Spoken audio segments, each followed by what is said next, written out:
Let's move now to the section 2. In the section 2, as you know, it will be a tiny bit more difficult, but it's a kind of reinforcement of the section 1. So you will find still general information of everyday life. It won't be anymore a conversation, but it will be a monologue. So there will be only one person talking.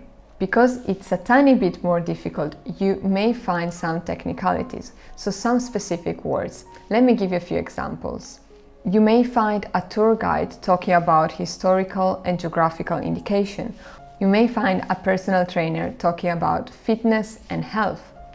Or you may find some security measure that flight attendant is explaining on a plane. So as you can see here, there are some more specific information, a more specific vocabulary, but nothing too difficult. You could be asked in the question to complete a graph or a table. Or you may be asked to fill some information.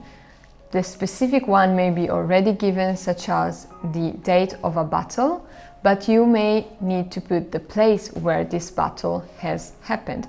Here again, you need to listen very carefully on names, informations, data, any technicalities and specific words. If there is an interaction which may happen, for example, a tour guide may ask, "Is there any questions?"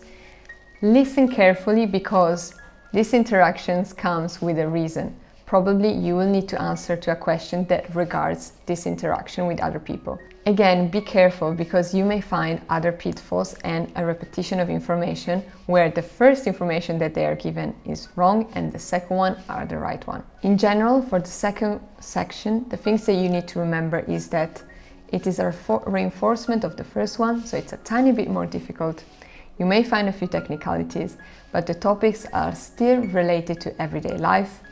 You need to complete the answer, fill the gaps, or you may be asked to fill a form or a graph or a table. Now you know all the information on what to expect from the listening section 2, and you can already start practicing. In the next video, I'm going to talk about the section 3, and in the following video, I'm going to give you more tips and strategies to get the highest grade possible in the IELTS listening.